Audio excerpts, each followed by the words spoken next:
I'm going to introduce Dmitry Khalazov. He's a former officer in the Defense Ministry of the former USSR. He presents his book to the world today, and he presents it with two credentials. Firstly, he was a technician in the field of nuclear munitions. Secondly, he's acknowledged, apparently by the FBI, as a material witness. Dmitry, tell us something about yourself. Good morning.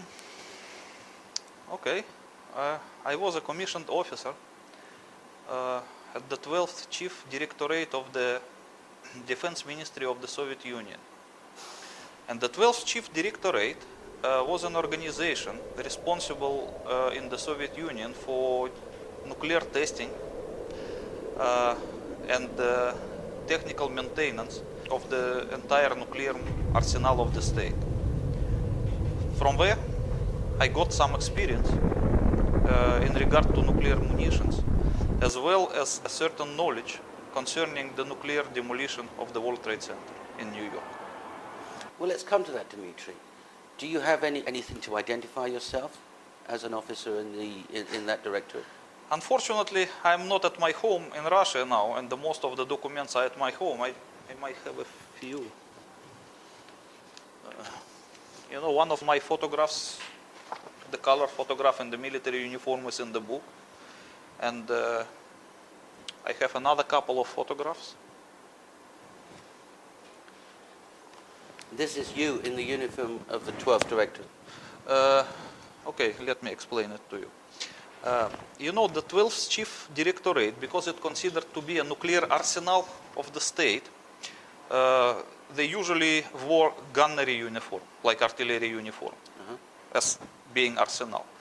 But I used to serve in some smaller department of the 12th Chief Directorate, which they call Special Control Service. Otherwise, it's nuclear intelligence. And in that particular department, they wear aviation uniform. That's why my uniform is like a pilot uniform. You know, that this was tradition from the beginning of this service, because the first nuclear explosions, the first nuclear tests were in atmosphere. That's why the control service use airborne flying laboratories based on some cargo planes to fly and to collect data from atmospheric nuclear explosions. And since then, they have the tradition of wearing the aviation uniform. So when the nuclear testing moved underground, they no longer need to use the flying laboratories, because they use some other means like seismic control. But the uniform is still remain. That's why it's an aviation uniform. So but it does not mean that I am a pilot. So this was a highly specialized unit? Yes, yes. It's not actually a unit, it's quite a big organization which has a lot of military units of its own. It's like a network. And within that unit, what was your job? When I studied in the military college, I was released as a communication engineer. And I was appointed as an officer within the 12th Chief Directorate first, and then transferred to the Special Control Service, where I used to serve about 5 years. And my position was a chief of shift, which was responsible for receiving and collecting data from the periphery laboratories concerning nuclear explosions. And my duty was just to, how to say it? I was like a chief of the shift. And my duty was to collect the things and to pass it to the operational officers, and to superiors.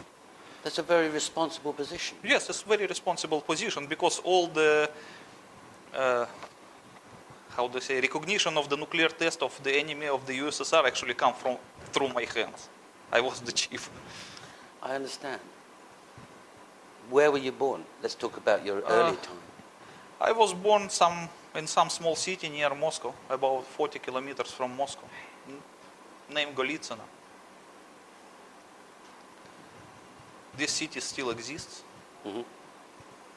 And when did you leave the service?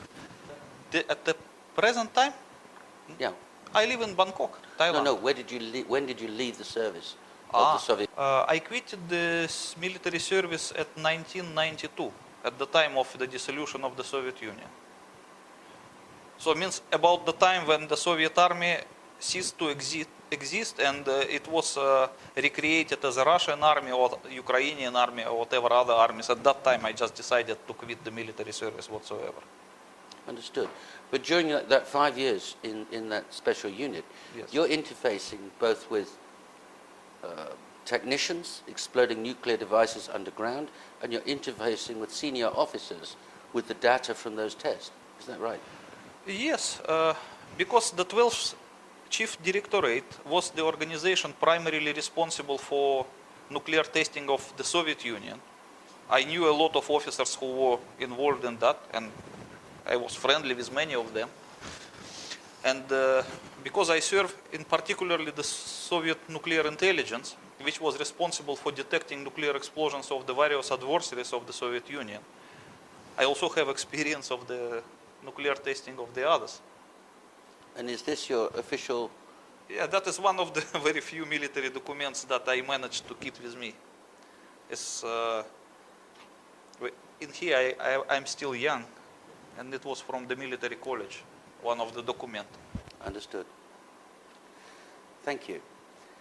That- You describe yourself in your book as a big fish in the story of September the 11th. I believe that it's clear in the book that the chart that you exhibit puts you on the same page as some very dangerous figures. You understand. You mean this Yes, one? Yes. Well, Take us through the chart. you know, it would not be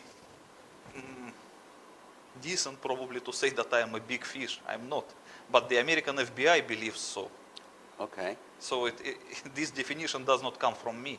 It comes from the Americans. Okay. So as you can see in this chart, the Americans put me in the same line with notorious terrorists, the September 11 hijackers, the 2002 Bali bombers, like Mr. Hambali, with Mr. Hani Hamoir, who is accused of supplying the passports for the September 11 hijackers, and even with a certain Dr. Haji Mohammed Husseini. As you can see that I'm next to him in the same row, who in opinion of the American is the biggest fish in this network. And this document was prepared by the FBI for the Thai authorities. Yes, because the Americans attempted to obtain my extradition to America from Thailand in the 2003. Yes. And this document, this one, it was prepared by the FBI for their Thai colleagues. You were arrested and charged with supplying a passport. Well, yes, I was arrested for the extradition request of the United States primarily. Right. But because something was not ready with the official package of the documents related to extradition, they have to accuse me of something else, just for the meantime, to win the time. Right. So they accused me of supplying the fake passport for Mr. Hambali, the chief Bali bomber and the chief of the Jemaah Islamiyah organization. Right. So, and that's a charge that you've always denied. Yes, of course. And you've never been convicted of no. any of them.